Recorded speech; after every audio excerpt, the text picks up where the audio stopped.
తమరు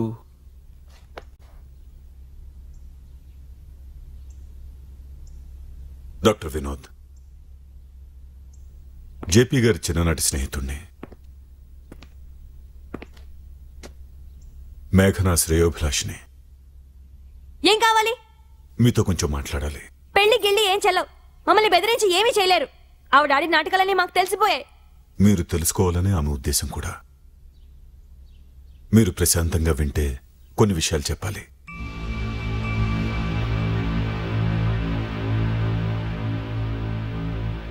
తను అన్నీ వదిలేసి వెళ్ళిపోతుంది. అందనంత దూరాలకి.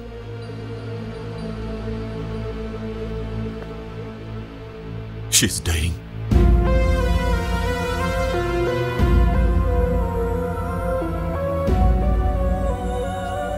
ఏంటి మీరు మాట్లాడేది? ఇన్నాళ్ళు మీకెవరికి తెలియని నిజం. She has a very rare heart disease, cardiomyopathy.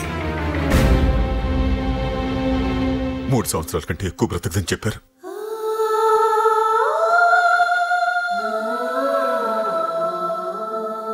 ఇదే ఆఖరి సంవత్సరం.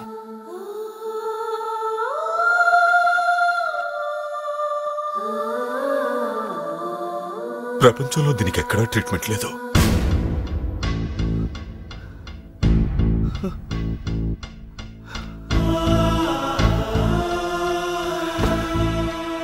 పొద్దున్న లాయర్స్ దగ్గర నువ్వు పెట్టిన సంతకాలతో అఫీషియల్గా ఈ కంపెనీకి చైర్మన్ అయ్యావు.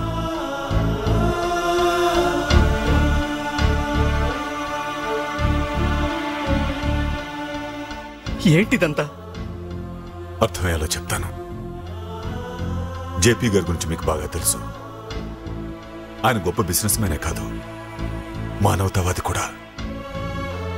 వచ్చిన లాభాల్లో సగభాగం సంఘసేవకే ఉపయోగించేవారు. పేదవాళ్లకు స్కూల్స్ అని, హాస్పిటల్స్ అని ఎన్నెన్నో సేవా సంస్థలు స్థాపించారు. అకస్మాత్తుగా ఆయన చనిపోయిన తర్వాత ఈ సంస్థలన్నీ ఏమైపోతాయో అనుకున్నాం. కానీ వాటికి ఎటువంటి లోటు రాకుండా చేసింది మేఘన. బోర్డ్ ఆఫ్ డైరెక్టర్స్ అంతా జేపీ గారి బంధువులే. అయినా ప్రాఫిట్స్ అంతా తమకే దక్కాలన్న స్వార్థంతో ఈమె తీసుకున్న నిర్ణయాల్ని హర్షించలేకపోయారు. అలాంటి వారు జేపీ గారి ఆశయాల్ని ఎలా నిర్వర్తిస్తారు? తను పోతే కంపెనీ మీద ఆధారపడ్డ ఈ వెల్ఫేర్ ఆర్గనైజేషన్స్ అన్ని ఏమైపోతాయనే బెంగపట్టుకుంది మేఘనకి. అందుకే అన్ని విధాలా సమర్థుడైన వ్యక్తిని ఎన్నుకొని కంపెనీకి చైర్మన్ చేయాలనుకుంది. అలా చెయ్యాలి అనుకుంటే అతను లీగల్గా వారసుడై ఉండాలి. కాబట్టి ఒక మంచి వ్యక్తిని చూసి పెళ్లి చేసుకుని అతనికి కంపెనీ బాధ్యతలన్నీ అప్పగించాలని నిర్ణయం తీసుకుంది. ఎంతో మందిని అబ్జర్వ్ చేసింది, కానీ తన ఎక్స్పెక్టేషన్స్కి ఎవ్వరూ రాలేదు. తెలివి ఉంటే క్యారెక్టర్ లేదు, క్యారెక్టర్ ఉంటే తెలివి లేదు. టైం దగ్గర పడింది, నిరుత్సాహానికి గురైంది. ఆ సమయంలో నువ్వు జేపీ గారికి ఎప్పుడో పంపిన ఫైల్ అనుకోకుండా ఆమె కళ్ళలో పడింది. చదివింది. అతను రాసిన ఈ థీసిస్ చదివి చూడండి. ఎంత బాగా రాశాడో మీకే తెలుస్తుంది. నాన్నగారి ఆశయాలకు చాలా దగ్గరగా ఉన్నాయి ఇతని ఆలోచనలు కూడా. Amazing. There thinking is so alike. చాలా థ్రిల్ ఫీల్ అయింది. మీకు తెలుసా, ఇతని సాలరీ 8,000. ఆస్తి పాస్తులు ఏమీ లేవు. అయినా తన జీతంలో 25% చారిటీ హోమ్స్ కి ఇస్తారట. Can you believe that? ఆ తర్వాత నీ పర్సనల్ లైఫ్ గురించి తెలుసుకుంది. ఓ అనాథ పాపను కూడా పెంచుతున్నాడట. He is amazing. ఇటువంటి సోషల్ కాన్షియస్ పర్సన్ కోసం ఎదురు చూస్తున్నా. ఈ కంపెనీకి ఇతనే కరెక్ట్ వారసుడు. కానీ 2 విషయాల గురించి తను వరి అయింది. ఒకటి, పెళ్ళైన వాడితో ఎలా బంధుత్వం కలుపుకోవాలి. 2, ఒక్కసారిగా నీ చేతికింత పవరిస్తే నీ మనస్తత్వం మారకుండా ఉంటుందా అని. ఈ టెన్షన్స్ అన్నీ వదిలేసి ఆఖరి రోజులు ప్రశాంతంగా గడపమని సలహా ఇచ్చాను. కానీ తన నిర్ణయం తను తీసేసుకుంది. ఎలాగైనా ఇతన్ని చైర్మన్ చేయాలి. I want him. That's it. చెప్తే ఎక్కడ వద్దంటానో అన్న భయంతో తన ప్లాన్ నాకు కూడా చెప్పలేదు. హైదరాబాద్ వచ్చింది. తర్వాత జరిగినంతా మీకు తెలిసిందే. నిన్ను డిస్మిస్ చేయటం, ఇంటికి రప్పించుకోవడం, రేప్ కేసులో నిన్ను ఇరికించి పెళ్లి చేసుకోవటం. మరి డైవర్స్ పేపర్స్? మీ ఇద్దరినీ కలపడానికి ఆడిన నాటకం.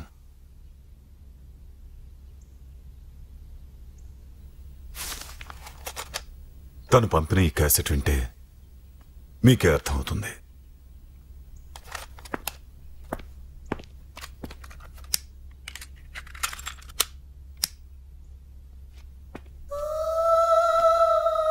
రత్నమాల, నన్ను క్షమించమని అడిగే అర్హత కూడా నాకు లేదు. నేను ఏ పరిస్థితిలో నిజం దాచాల్సి వచ్చిందో నీకిప్పటికీ అర్థమై ఉంటుంది. ఇదంతా ముందే చెప్తే ఏ సమస్య లేకుండా పరిష్కారం చేసుకునే వాళ్ళం కదా అన్న ఆలోచన మీకు కలిగి ఉండొచ్చు. ఇది సంగతి అని చెప్పి పెళ్లి చేసుకోమని అడిగితే నందగోపాల్ ఒప్పుకునేవాడా? అందుకే అలా పెళ్లి చేసుకోవాల్సి వచ్చింది. పెళ్ళైన వెంటనే అతనికి అసలు పరీక్ష పెట్టాను. అందం, ఆస్తి అన్నీ ఎరవేశాను. వాటి కోసం తన ప్రిన్సిపల్స్ని వదులుకుంటాడా అని చూశాను. దేనికి లొంగక తన ఉన్నతమైన క్యారెక్టర్ని ప్రూవ్ చేసుకున్నాడు. నేను వచ్చిన పని సక్సెస్ అయింది. నా కంపెనీకి వారసుడు దొరికాడు. ఇక మిగిలింది మీ ఇద్దరిని కలపడం. అందుకే డివోర్స్ డ్రామా ఆడాను. నీ భర్త మనసులో నీకు తప్ప వేరెవరికి చోట్లేదు. మా పెళ్లి పేపర్ల వరకే పరిమితం.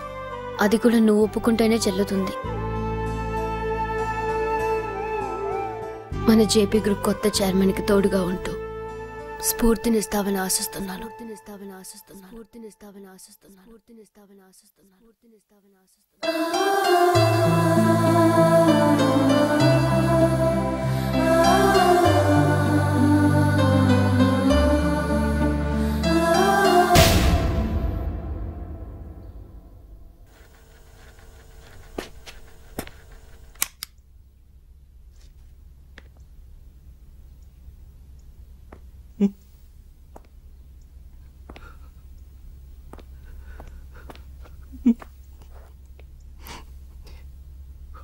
ఆవిడనే కలవాలి.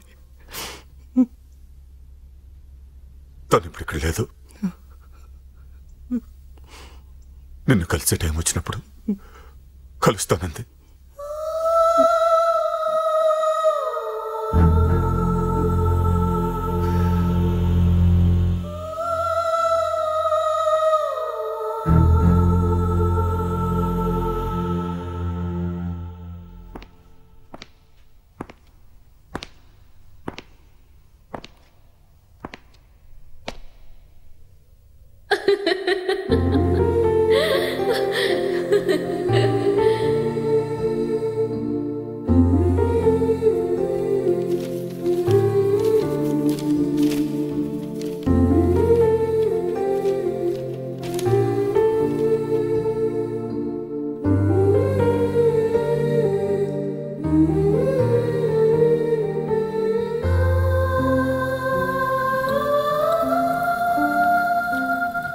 హెల్త్ ఇస్ వెల్త్ అంటారు.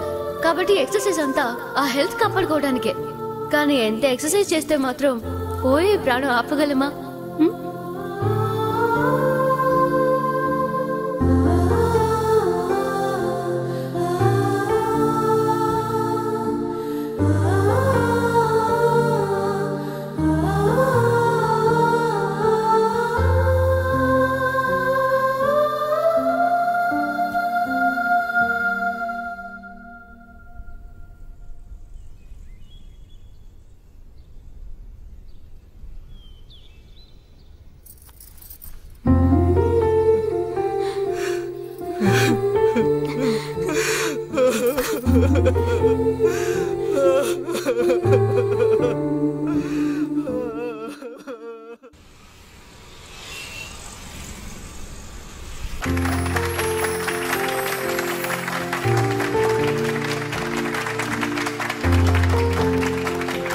Thank you.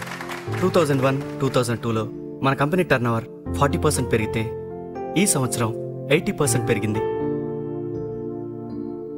ఇది నేను చేయగలిగానంటే మీ అందరి కోఆపరేషన్ వల్లే. Coming to the welfare organisations, JP గారు ఎంతో ఉన్నతమైన ఆశయంతో స్టార్ట్ చేసిన ఈ సంస్థలకు ఈ సంవత్సరం ఇంకా ఎక్కువ నిధులు కేటాయించే అవకాశం దొరికింది.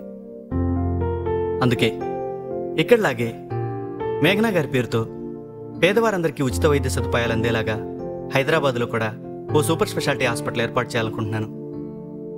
దానికి మీ అందరి ఆశీర్వాదం ఉండాలని, ఉంటుందని ఆశిస్తున్నాను.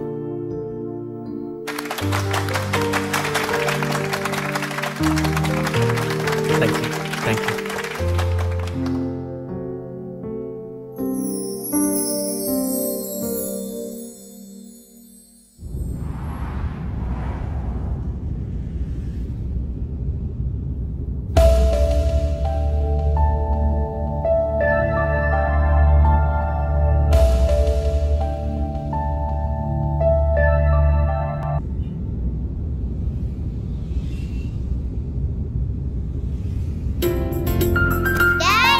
హాయ్ శృతి. నా చాక్లెట్ తెచ్చావా? తెచ్చారా? Thank you. ఓకే. రామ్కి ఆడుకున్నారా?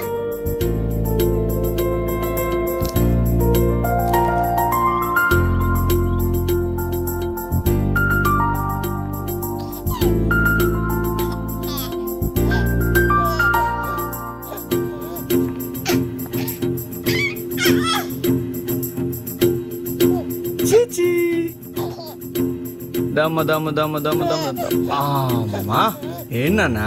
ఆగండి, పాపకి డైపర్ వేయాలి. ఇది మనం ఇష్టమేనంటావా? ఇప్పుడేం తెలుస్తుంది, కొంచెం పెద్ద అయితే తెలుస్తుంది. అంతేనంటావా?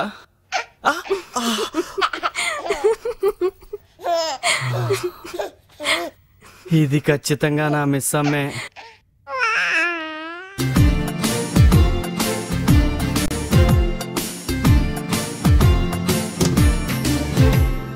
పాడితే లోకమే పాడదా, నే ఆడితే లోకమే ఆడదా.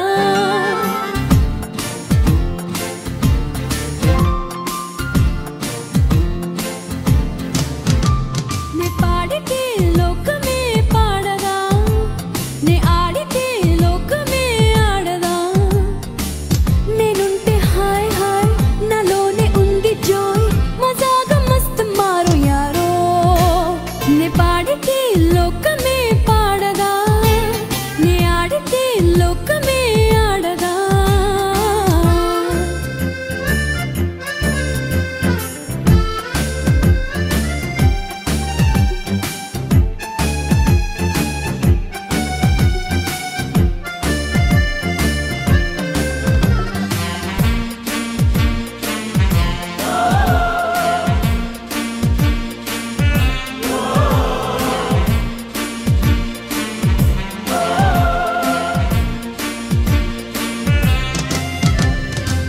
సంతోషమే సగం బలం, నవ్విసుమా నా సంతకం. నిరాశనే వరించని సుఖాలకే సుస్వాగతం. నవ్వుల్లో ఉంది మ్యూజిక్, పువ్వుల్లో ఉంది మ్యాజిక్, లేదంటే లాజిక్. ఈ లైఫే ఓ పిక్నిక్, ఆ సూర్యుడు చంద్రుడు మంచు పైన బాలు వెండి వెన్నెలా. నా దోస్తులే నే పాడితే లోక